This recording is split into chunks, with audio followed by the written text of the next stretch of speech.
manager of Mjolk Cafe. Hi, my name is Chris Clinton. I'm the founder of Mjolk. This is Molly. Welcome.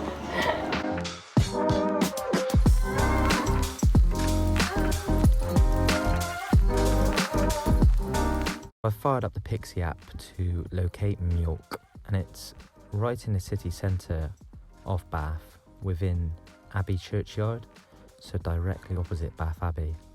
And it's located on the end of a row of restaurants opposite the Roman Bath side entrance.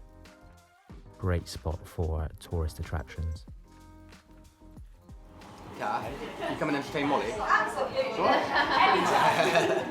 How long have you been established as an independent business? We have been established now just over 2 years. Yeah, we just had our second birthday. Yeah, was it a week, 2 weeks ago? We did forget about it actually. Yeah, 19th of December. That was it. Yeah. December was very busy, so even forgot our birthday. Millie's been here from, March 7th, she's been here from the start. Yeah, I mean, pretty much. well, I came here as a customer, I sat right there and said I want to work here, and then we spoke, and here I am. Yeah. So, no, it's been a crazy ride, but now I feel like we are becoming an established cafe in town, which feels great because I've got a lot of, although we're in a very touristic area, but we've got a nice, loyal, local following, which honestly, is great considering there's so much choice in Bath for independence. It's nice to have that. People who live here still want to come into this busy centre to come and see what we're up to.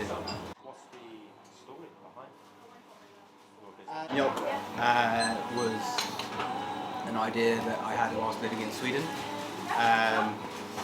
The shop here itself belonged to my mum, and it was a tourist information souvenir shop. And obviously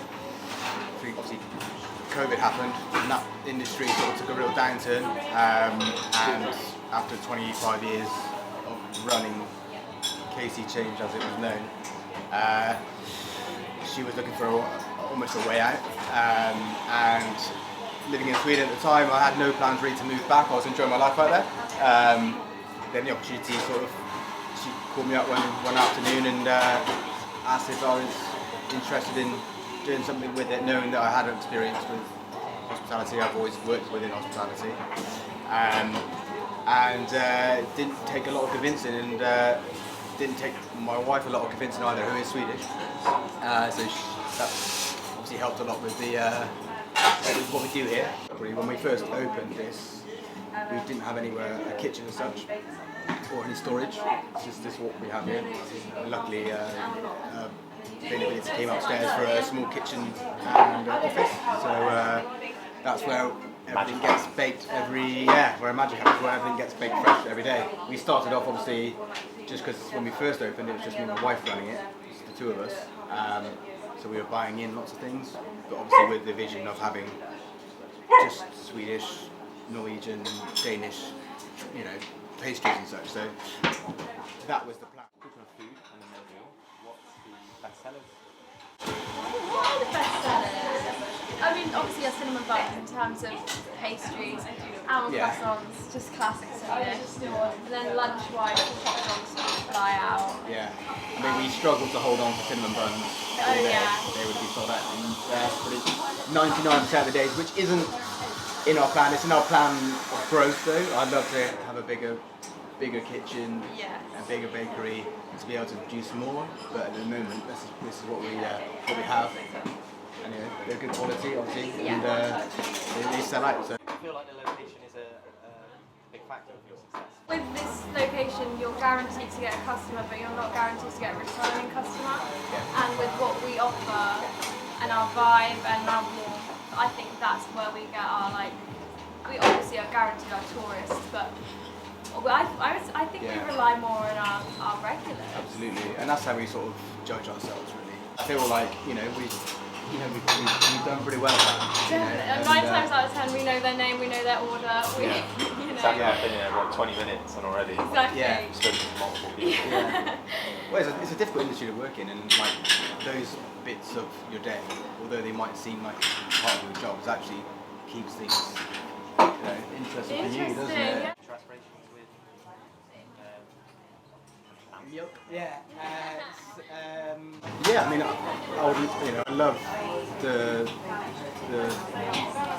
concept of fika, which is, fika is a very Swedish word, but it's basically a word used to describe a time of the day where you meet with friends or by yourself, have a coffee, have a bit of cake, and just, relax. I love that concept, and I always have done. That's what I loved when I was out there.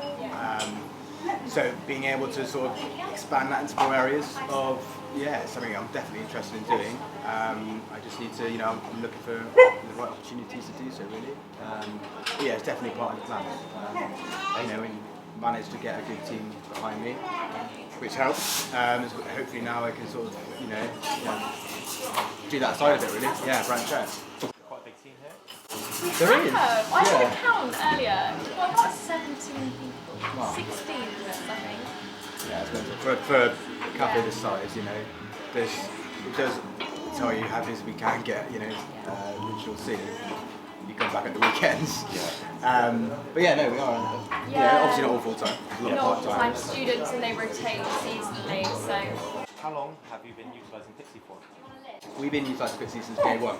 Yeah, the OGs. Yeah, we are OGs. Molly, she'll take that one.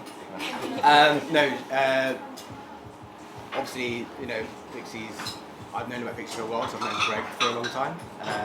But regardless of that, I understand the benefit it has for me as a business. So it was one of the first things that I done when I opened, really, was introduce Pixie. So yeah, been here since pretty much day one, and still use now all the time, isn't it? Yeah. Our income is obviously from tourists, so we don't really notice it, but then at the same time, the percentage of locals that pay with Pixie would be high percentage, isn't it? Oh, absolutely, yeah. When it comes down to our regulars, people that actually live in the area. Yeah. And people ask about it as well, people are intrigued by it, so. Yeah. It's, and not only that, we just got up to 20% Monday to Friday for January. So so we're going to do a post on about that today, and just because we know that it's a bit tight at the moment, and obviously we've been a bit out of bounds for a lot of locals during the Christmas market, so it'd be nice to get those locals back through the door. Any advice for people wanting to start an independent business that no one taught you?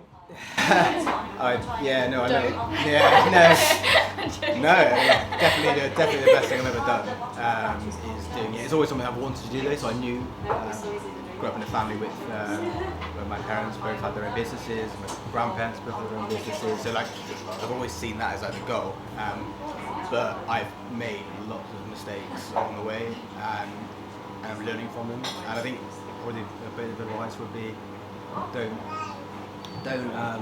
don't worry about the mistakes you make, just make sure you learn from them, because you're going to make them no matter what, and it's going to cost you money, but as long as you've got a good team behind you and you're leading them in the right way, and learning from your mistakes for sure. Yeah. Sweet. Cool. That's it. Thanks so much. I went for the avocado and chili on the Swedish bread alongside the smoked salmon and cream cheese. I couldn't resist the almond croissant. Had frangipane in the middle of the almond croissant, so really, really good. So as you can see, I utilised Pixie to pay. I received 20% back cashback because Mjolk had a January offer Monday to Friday. So I received a total of £2.58 back from my lunch. So that brings us to the end of this episode. A massive thank you to Millie and Chris for allowing me to film. And please make sure you check them out next time you're in Bath.